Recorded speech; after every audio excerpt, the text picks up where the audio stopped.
Anh ấy bằng tuổi với Mã Long, ngọn núi cao nhất trong làng bóng bàn. Anh đã chơi bóng bàn chuyên nghiệp được 1 năm, không thể so sánh với Mã Long vĩ đại. Nhưng anh ấy thậm chí đã đẩy Mã Long thời đỉnh cao, đến mức phải thực hiện một pha bóng thần kỳ. Khác thường, đổi mặt vợt ở điểm quyết định, dùng mặt đỏ để tấn công bóng, chỉ để suýt soát đánh bại anh. Màn trình diễn này đã khiến ngay cả Lưu Quốc Lượng cũng phải bất giác nể phục. Anh là đóa hoa thép nở trên bê tông. Anh không biết cảm giác an toàn khi có huấn luyện viên trưởng là gì, hay hỗ trợ hậu cần có ý nghĩa gì. Tự mình đưa nước cho mình. Người lên chiến thuật và tự chữa lành cho anh cũng là chính anh. Người có thể động viên bản thân một cách đúng đắn vẫn là chính anh. Bản thân anh chính là sức mạnh, bầu trời cao nhất, mặt đất rộng nhất. Anh ấy đi lên từ cát bụi và bước vào thánh đường danh vọng, top 10 thế giới bằng chính thực lực của mình. Anh đã định nghĩa lại bóng bàn, cho thấy không có kỹ thuật nào là chuẩn mực. Một người chạy, một người tiên phong, người đã tạo ra một vùng đất mới cho châu Phi bằng nỗ lực và mồ hôi của mình. Niềm tin rằng mình có thể chiến thắng luôn là bí quyết thành công của anh. Lễ trao giải ngôi sao của ITF năm 2014. Aruna của Nigeria vượt qua tay vợt số 1 thế giới Hứa Hân và tay vợt số 3 thế giới siêu tân tinh của làng bóng bàn Phan Chấn Đông đã giành giải vận động viên nam của năm.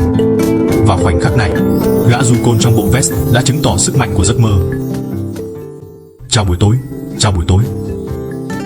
Aruna đáng mến. Chỉ 3 tháng trước đó, tại World Cup bóng bàn ở Düsseldorf, Đức, anh đã loại những đối thủ đáng gờm như Matsuka, Ken và Shibe trước khi đối mặt với mãnh hổ của đội tuyển Trung Quốc, Trương Kế Khoa trong trận tứ kết. Tuy nhiên, giữa biển tiếng reo hò của toàn bộ khán giả cổ vũ cho Trương Kế Khoa, tay vợt chiếu dưới này, xếp hạng 73 trước giải đấu, đã khiến nhà vô địch Olympic mới hoàn toàn bất ngờ. Sau đó anh gây chấn động Trương Kế Khoa với chiến thắng 11-6. Nhưng sau đó Trương Kế Khoa đã điều chỉnh chiến thuật và thắng liền 3 ván. Tưởng chừng hành trình World Cup của anh sẽ kết thúc ở đó, nhưng với một cú giật thuận tay đầy uy lực, tiếp theo là một pha tấn công thuận tay mạnh mẽ và một cú flick trái tay đầy sức mạnh, anh nhanh chóng đưa trận đấu vào nhịp điệu của mình. Trong ván thứ 5, anh vươn lên dẫn trước 8-7, tay phải cầm vợt, tay trái vắt qua ôm lấy quả bóng trắng nhỏ. Đối mặt với thử thách, chúng ta có thể cảm nhận được một sức mạnh sâu sắc và kiên định từ ánh mắt quyết tâm của anh. Trương Kế Khoa bỏ nhỏ vào giữa bàn, nhưng đã bị kết thúc bởi cú vung vợt đầy bạo lực của Aruna. Sau đó, áp lực trái tay của Trương Kế Khoa cũng bị phá vỡ, có lẽ là bởi cú thuận tay của anh. Đây chính là sức mạnh tuyệt đối phá vỡ mọi kỹ thuật. Cú trái tay của anh có thể không tinh tế, cú phải tay của anh có thể không chính xác, nhưng nó lại vô cùng mạnh mẽ. Và cú đánh này đã thể hiện sự khéo léo giữa sức mạnh, chứng tỏ trực giác nhạy bén của anh. Sau một cú gò bóng ngắn, anh tiếp nối bằng 2 cú đại bác thuận tay uy lực, khiến nhịp điệu của Trương Kế Khoa hoàn toàn bị phá vỡ. Dốc toàn lực, Aruna cuối cùng đã gỡ lại một ván 11-8, rút ngắn tỷ số xuống còn 2-3.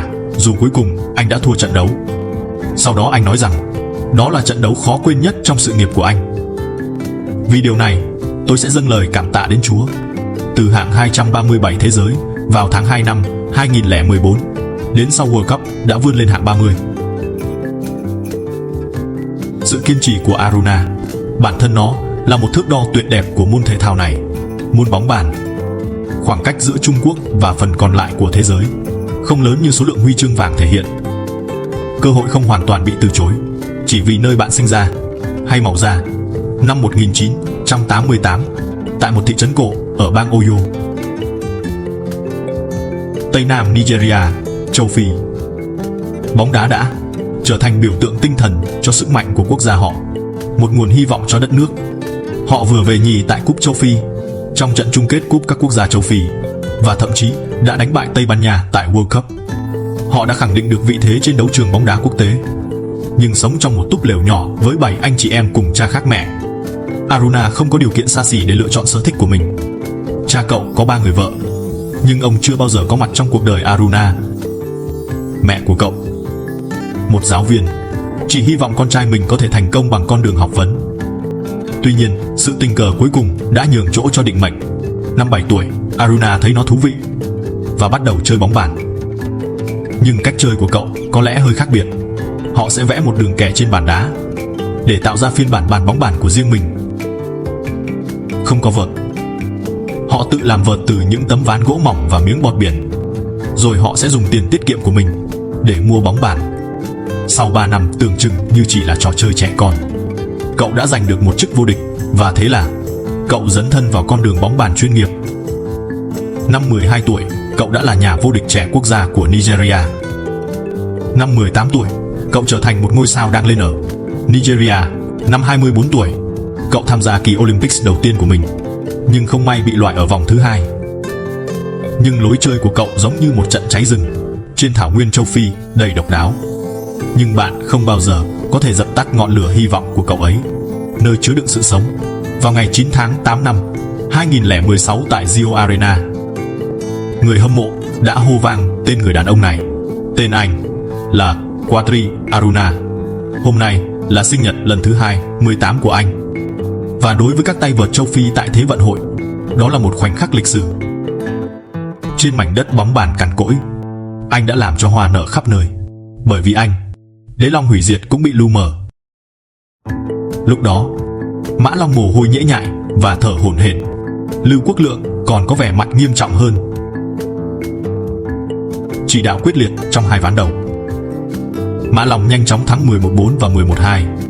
Ngay khi mọi người đều nghĩ rằng đối thủ sẽ bị đánh bại trong 3 ván, anh ấy đã bắt đầu một cuộc lội ngược dòng điên rồ. Anh bắt đầu bằng một cú chặn trái tay đầy uy lực, khiến Mã Long mất cảnh giác. Anh đã giành được điểm đầu tiên. Ngay sau đó, anh tiếp tục một cú giật thuận tay sắc bén bằng một cú chặn trái tay. Ghi điểm một lần nữa, anh và Mã Long đã cống hiến một màn trình diễn công thủ đỉnh cao. Quả bóng trắng nhỏ bay qua lại giữa hai đầu bàn như một ngôi sao băng. Cả hai tay vợt đều vung vợt hết sức mình. Mỗi cú va chạm tạo ra âm thanh bóng bàn giòn giã. Mặc dù Aruna cuối cùng đã bị quét sạch 0-4 bởi thần tượng của mình là Mã Long, anh đã dựa vào sự kiên cường và tinh thần bất khuất của mình để giành được sự tôn trọng của mọi người. Lưu Tường đã từng nói với thế giới rằng người da vàng cũng có thể chinh phục cự ly ngắn. Trong điển kinh thì sự nổi lên của Aruna có thể nói là một thách thức đối với châu Á và sự độc quyền của châu Âu trong bóng bàn.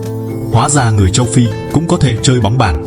Tại giải Thụy Điển mở rộng 2017, Phan Chấn Đông đang dẫn trước 3-0 trong các ván. Ở ván thứ 4, khi đang giữ lợi thế tuyệt đối ở điểm số 10-4, anh ấy đã bắt đầu đánh biểu diễn với Aruna. Đối với sa mạc châu Phi, Aruna có lẽ chính là ốc đảo đó. Một người, một chiếc khăn, một chai nước. Bản thân anh là một đội quân. Anh không kìm nén cảm xúc của mình. Anh ấy phấn khích, anh ấy khóc, anh ấy cũng trao hy vọng. Và anh ấy đối mặt với thực tế. Anh sẽ để lại dấu chân của sự kiên trì của mình trong lịch sử, tiếp tục tiến về phía trước với một tư thế quyết tâm. Vào lúc này, thể thao là cầu nối cho giao lưu hữu nghị, xóa bỏ chủng tộc và giai cấp. Nhưng Aruna thì khác với những người khác. Anh dùng chiến thắng để những hạt giống hy vọng tiếp tục bám rễ và nảy mầm. Tại giải vô địch bóng bàn đồng đội thế giới 2022, Harimoto Tomokazu của Nhật Bản đã lập kỳ tích khi liên tiếp đánh bại các tay vợt trẻ của đội tuyển quốc gia Trung Quốc. Nhưng ai mà ngờ được chỉ vài tháng sau, một người không thể thực hiện cú giật bóng trái chuối, không có cú đánh trái tay và có dáng đánh thậm chí không chuẩn mực, một tay vợt châu Phi lại quét sạch Tomokazu Harimoto. Và đó là một chiến thắng gần như áp đảo. Tay vợt hạng 14 thế giới thắng 3-0, quét sạch tay vợt hạng 4 thế giới chỉ dựa vào duy nhất một chiều né người đánh thuận tay điên cuồng. Nếu anh ấy có thể dùng cú thuận tay, anh ấy tuyệt đối sẽ không dùng cú trái tay. Nếu một chiều có thể thắng điểm, anh ấy tuyệt đối không dùng chiêu thứ hai. Phần lớn các cú trả giao bóng của anh đều dài, đẩy bóng để đối thủ tấn công, để anh có thể chuẩn bị né người đánh thuận tay. Nếu không có cơ hội tấn công, anh sẽ đỡ bóng bằng cú trái tay, vẫn tìm kiếm cơ hội để né người đánh thuận tay. Nhưng ai mà ngờ được rằng trong 3 lần đối đầu đầu tiên trong sự nghiệp của họ, Aruna gần như bị đè bẹp mỗi lần. Năm 2019 trước giải Hồng Kông mở rộng, một Aruna với kỹ thuật còn thô sơ đã bị Harimoto quét sạch với tỷ số 4-0. Một kẻ liều lĩnh mà nếu không thể né người đánh thuận tay, sẽ co tay lại để tung ra một cú đánh trái tay tuyệt vọng. Đã không nhận được sự ưu ái của trời tại World Cup 2019 và giải Doha Challenge 2021. Aruna chỉ thắng được một ván trước Tomokazu Harimoto, nhưng có lẽ vì sự thuần khiết khi chuyên tâm vào một kỹ năng, hay có lẽ vì sự kiên trì của anh, kỹ thuật của anh dường như ngày càng tinh tế hơn. Vào năm 2024 tại giải vô địch Frankfurt, Aruna sau khi thua 2 ván đầu tiên đã thay đổi chiến thuật giao bóng. Trong ván thứ 3, anh giao bóng ngắn nhiều hơn vào phía thuận tay của Tamakazu Harimoto và dùng cú trả giao bóng thuận tay để nhanh chóng ghi điểm. Và một khi đối thủ đổi sang góc chéo sân, Aruna đã có một cú giật bóng phản công tầm trung gần như không thể cản phá. Không chỉ uy lực của nó vượt khỏi bảng xếp hạng, tỷ lệ thành công còn cao đến đáng sợ. Sau 4 ván, tỷ số đã hòa. Aruna gọi hội ý và ngồi đó một mình, xem lại trận đấu. Nhìn thấy lồng ngực anh phập phồng dữ dội, chúng ta dường như thấy lại những cuộc đấu tranh của một thời đã xa. Phải chăng Liu Chengjin ngày đó cũng bất lực như vậy? Tôi chỉ cảm thấy nỗi đau như thế này. Giữ vững sự sắc bén cho đến khi anh hoàn toàn làm nhụt chí đối thủ và học cách tận dụng sự nóng vội của họ. Anh lật ngược tình thế, trở thành một đội quân một người. Thời trẻ, anh không phải là người có kỹ thuật tốt nhất, vận động viên giỏi nhất ở Nigeria, nhưng quyết tâm đi ngược dòng của anh. Tính kỷ luật và sự khiêm tốn của anh là cực kỳ hiếm có.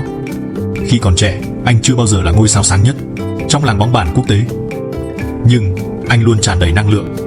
Anh như một tia sáng chiếu rọi vào vực thẳm tối tăm của bóng bàn châu Phi. Mức độ yêu mến anh ở Nigeria có thể so sánh với Lee Yusin của Trung Quốc. Họ cổ vũ cho anh trong nghịch cảnh và trưởng thành cùng anh qua gian khó. Mỗi khi anh có trận đấu, khán giả lại đổ về như thủy triều. Người hâm mộ trên sân vận động Đồng Thanh hô vang tên anh, và màn ăn mừng cảm động của anh diễn ra ở đó, như thể anh đang ở nhà, hòa làm một với đám đông. Vào năm 2025, trên một chiếc bàn bụi bặm, bàn bóng bàn ngoài trời, trong một góc của khu ổ chuột Nigeria, một đứa trẻ chân đất tụ tập quanh chiếc bàn tồi tàn, đang đẫm mồ hôi. Ai mà ngờ được nhiều năm trước, họ đã không có nổi một chiếc bàn bóng bàn hoàn chỉnh. Có người hỏi, tại sao Aruna, người cùng tuổi với Ma Long, vẫn kiên trì? Bởi vì có một nhóm trẻ em với những giấc mơ, đang háo hức chờ đợi ánh sáng của anh soi rọi tương lai của chúng. Aruna đã chọn giúp quê hương mình thoát nghèo, chứ không phải trốn thoát khỏi quê hương nghèo khó của mình. Với sự hiện diện của anh, thế giới bóng bàn nam đơn điệu và dễ đoán đã bớt đi sự lạnh lùng, thờ ơ và có thêm một chút ấm áp và hoang dã. Ở châu Phi, bóng bàn có thể đã từng là môn thể thao của người giàu, nhưng giờ đây nó là phép màu từ cây vợt gỗ của những đứa trẻ nghèo. Và Kwari Aruna là tín đồ ngoan cố nhất của phép màu này. Anh là tay vợt bóng bàn cô đơn nhất. Không có huấn luyện viên, không có đội, anh ấy thậm chí phải ăn một quả chuối chia làm 2 lần. Nhưng dù chưa từng vô địch thế giới, anh vẫn giành được sự tôn trọng của mọi người. Anh là vận động viên đến từ châu Phi. Kwari Aruna tứ kết World Cup bóng bàn 2014. Trước đó, nhiều người không biết đến tay vợt Aruna, và nhà thi đấu gần như chật kín người hâm mộ của Trương Kế Khoa. Nhưng khi Aruna xít sao giành được một điểm trước Ngao Tạng với một pha cứu bóng đáng kinh ngạc, cả khán đài đã bùng nổ. Được rồi, Trương Kế Khoa đã sẵn sàng. Dù cuối cùng Aruna đã thất bại, anh đã lập kỷ lục tốt nhất cho một tay vợt châu Phi tại giải đấu này. Trước anh, Nigeria là một cường quốc bóng đá, nhưng sau anh, bóng bàn bắt đầu trở nên phổ biến khắp châu Phi. Nhanh chóng đến năm 2016, danh sách tứ kết đơn nam Olympic được công bố. Một vinh dự như vậy, từng dường như ngoài tầm với của các tay vợt châu Phi, bất ngờ đến ngay trước sinh nhật của Aruna. Vào chính ngày diễn ra trận đấu tại Olympic Rio, trận tứ kết với Mã Long, lại đúng vào sinh nhật lần thứ 28 của Aruna. Vào lúc đó, cả khán đài thậm chí đã hát chúc mừng sinh nhật anh. Và món quà này là thứ Aruna đã giành được bằng chính nỗ lực của mình. Đối mặt với Mã Long đang ở đỉnh cao phong độ, Aruna biết mình gần như không có cơ hội chiến thắng. Tất cả những gì anh có thể làm là cố gắng chơi theo phong cách của mình và thể hiện những gì tốt nhất của bản thân cho người hâm mộ bóng bàn trên toàn thế giới. Ngay cả khi bị dẫn trước 0-3, Aruna vẫn không bỏ cuộc. Thay vào đó, anh đã thể hiện sự kiên cường đáng kinh ngạc trong ván cuối cùng, chơi ván đấu mà anh đến gần chiến thắng nhất. Thật không may, Aruna, người từng dẫn trước, vẫn không phải là đối thủ của Mã Long đỉnh cao. Và hành trình Olympic của anh đã tiếc nuối dừng lại ở vòng tứ kết. Dù kết quả trận đấu không như ý, Aruna đã thành công dùng cây vợt của mình để mở ra cánh cửa đến với thế giới bóng bàn cho toàn bộ lục địa châu Phi. Anh như một ngọn hải đăng soi sáng cho bóng bàn, giấc mơ của vô số trẻ em châu Phi. Ngày nay, khi Mã Long cùng thế hệ dần lui khỏi đấu trường quốc tế, Aruna một lần nữa xuất hiện tại giải 24, 4 giải vô địch Frankfurt, khi anh bị dẫn trước 0-2 trong vòng đầu tiên trước Tomokazu Harimoto của Nhật Bản. Vóc dáng vốn đã cô đơn của Aruna lúc đó dường như càng thêm hiu quạnh. Lẽ nào số phận của một lão tướng chỉ là lụi tàn? Tuy nhiên, một bước ngoặt bất ngờ như một phép màu đã xảy ra. Sự kiên cường đáng kinh ngạc của Aruna một lần nữa được thể hiện trọn vẹn khi ván thứ tư đến tỷ số 12-12. Cuộc cạnh tranh trên sân đã trở nên nảy lửa. Nhưng vào thời khắc quyết định, Aruna vẫn dám chiến đấu. Thực hiện hết pha bóng ngoạn mục này đến pha khác, anh đã thành công đưa trận đấu đến ván quyết định. Một Tomokazu Harimoto đau khổ, không còn chịu nổi những đòn tấn công dữ dội của sư tử châu Phi. Thu 3-11, Aruna đã đánh bại Tomokazu Harimoto để hoàn thành một cuộc lội ngược dòng ngoạn mục. Mặc dù trong các trận đấu sau đó, Aruna 36 tuổi đã bị loại, ý nghĩa của anh đã vượt xa thắng hay thua của bất kỳ trận đấu đơn lẻ nào. Anh đã trở thành ngọn cờ đầu không thể tranh cãi cho bóng bàn châu Phi. Và người anh em châu Phi chân trận này đã không dựa vào thành tích xuất sắc của mình trong bóng bàn để sống một cuộc sống tốt hơn. Thay vào đó, anh đã dùng tiền thưởng từ các cuộc thi tự túc để xây dựng hai trường bóng bàn, mang đến sự giúp đỡ trong khả năng cho nhiều trẻ em có ước mơ hơn. Anh ấy là hiện thân hoàn hảo cho câu nói "Vì tôi từng dầm mưa nên tôi cũng muốn che ô cho người khác". Mặc dù anh không bao giờ có thể như các tay vợt Trung Quốc sở hữu hệ thống kỹ thuật và chiến thuật toàn diện nhất, nhưng chỉ cần Aruna bước ra sân cũng đủ để khiến cả khán đài cổ vũ cho anh. Anh có thể là tay vợt tài năng nhất trong làng bóng bàn mà không có huấn luyện viên, không có sân bãi và chỉ có một cây vợt cũ mòn. Anh ấy đã có thể lọt vào tứ kết Olympic. Ngay cả khi đối đầu với Mã Long, anh ấy cũng phải dốc hết sức mình.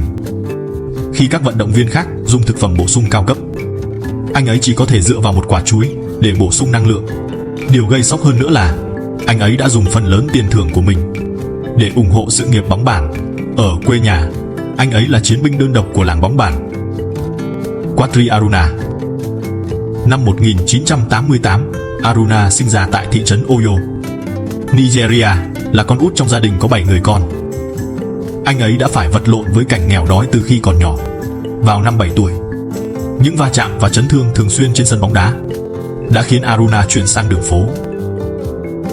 Một môn thể thao khác, bóng bàn, không có bàn tiêu chuẩn. Anh và các bạn dùng phấn vẽ vạch trên một chiếc bàn bê tông để làm ranh giới. Anh ấy tự làm vợt cho mình bằng những tấm amiang hoặc ván ép nhặt được, rồi dán miếng bọt biển lên trên. Còn về bóng bàn, anh phải dùng tiền tiêu vặt để mua chúng.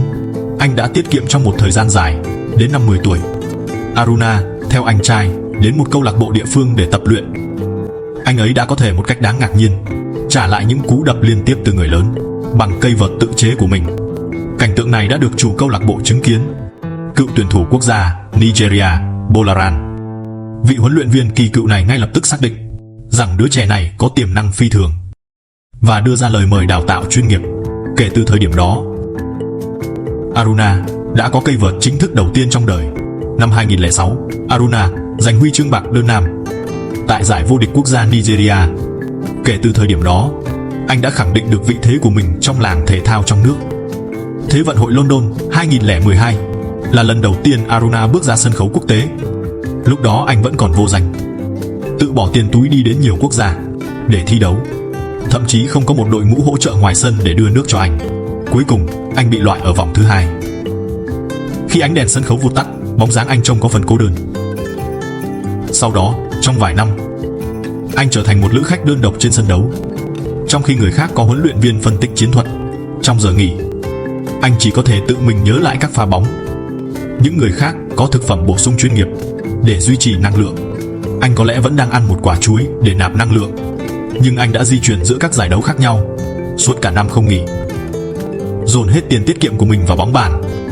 Cú đặt cược tất tay này chỉ là để tiến gần hơn một chút đến ước mơ của mình. Năm 2014 đã trở thành bước ngoặt trong sự nghiệp của anh. Vào lúc đó, Aruna đã bắt đầu tạo dựng được tên tuổi cho mình tại giải vô địch thế giới. Với sức mạnh đáng kinh ngạc, bùng nổ và phản xạ nhanh như chớp, anh đã vượt qua các vòng đấu, đánh bại các đối thủ để vào tứ kết. Ở tứ kết, anh đối đầu với Trương Kế Khoa. Đó là lần đầu tiên anh thi đấu với một tay vợt đẳng cấp thế giới. Khoảng cách giữa họ là rõ ràng, nhưng anh đã cống hiến hết mình trong từng cú vung vợt. Mặc dù cuối cùng anh đã thua trận, anh đã cho thế giới thấy tiềm năng của các vận động viên châu Phi.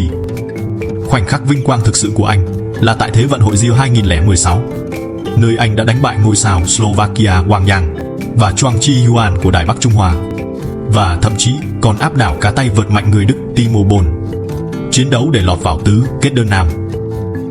Khi anh đứng trước tay vợt số 1 thế giới Mã Long, dù phải đối mặt với sự thống trị tuyệt đối của chiến binh lục giác, anh đã bị chặn lại ở vòng tứ kết, nhưng vẫn làm nên lịch sử. Anh đã trở thành tay vợt châu Phi đầu tiên lọt vào vòng đơn nam Olympic tứ kết. Tin tức lan về châu Phi và cả lục địa đã bùng nổ vì anh. Chàng trai từng tập luyện trên bê tông này cuối cùng đã phá vỡ rào cản bóng bàn vốn bị châu Âu thống trị, châu Mỹ và châu Á bằng cây vợt của mình. Năm 2024, Aruna đã ở độ tuổi 36, vẫn đang vung vợt một cách quyết liệt tại giải đấu Frankfurt, đối đầu với thần đồng Nhật Bản Tomokazu Harimoto trong một trận đấu kịch tính. Tuy nhiên, công bằng mà nói với Tomokazu, Harimoto đã dẫn trước 2 ván. Aruna bất ngờ thắng liên tiếp 3 ván, cuối cùng lật ngược thế cờ hoàn toàn với tỷ số chung cuộc là 3-2.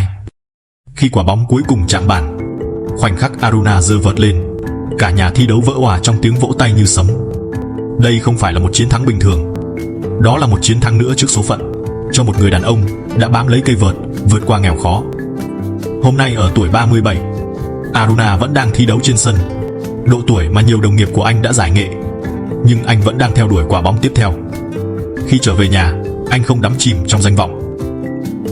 Thay vào đó, anh dùng tiền thưởng của mình để xây dựng 2 trường dạy bóng bàn để hỗ trợ trẻ em có hoàn cảnh khó khăn và cung cấp huấn luyện cho các tay vợt Nigeria.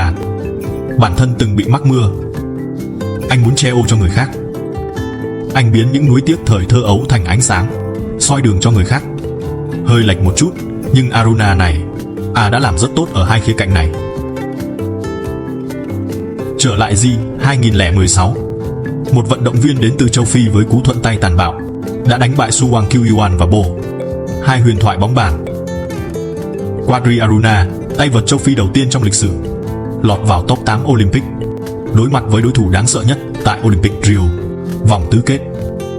Mã Long, không chần chừ gì nữa, chúng ta hãy đến với diễn biến của trận đấu đen đỏ này. Bây giờ Aruna giao bóng, một pha tấn công tốt.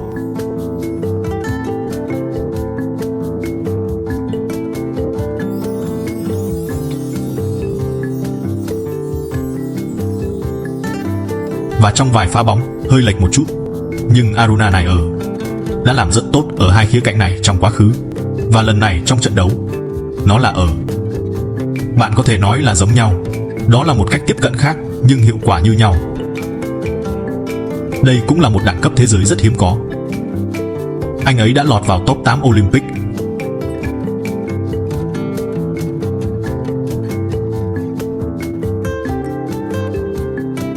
Tốt với cú giật bóng xoáy lên cao đó để bảo vệ biên. Anh cũng đã trở thành thần tượng của nhiều người hâm mộ bóng bàn. Họ cũng rất siêng năng tại thủ đô Bắc Kinh. Đặc biệt là giống như Đinh Ninh. Bây giờ, cả hai đều chưa giành được chức vô địch Olympic. Một cú đúp Grand Slam sẽ thật tuyệt vời. Khả năng giật bóng liên tục của anh ấy đặc biệt mạnh. Khó khăn về khía cạnh này liên quan đến chiến thắng áp đảo trước Choang Chi Yuan. Và tôi là bây giờ anh ấy đang bị dẫn trước 2 ván. Số lượng người hâm mộ đã đạt hơn 60 triệu. Đó chắc chắn không phải là một con số nhỏ. Lý do anh ấy truyền cảm hứng đến vậy là vì anh ấy đã truyền cảm hứng cho cả dân tộc.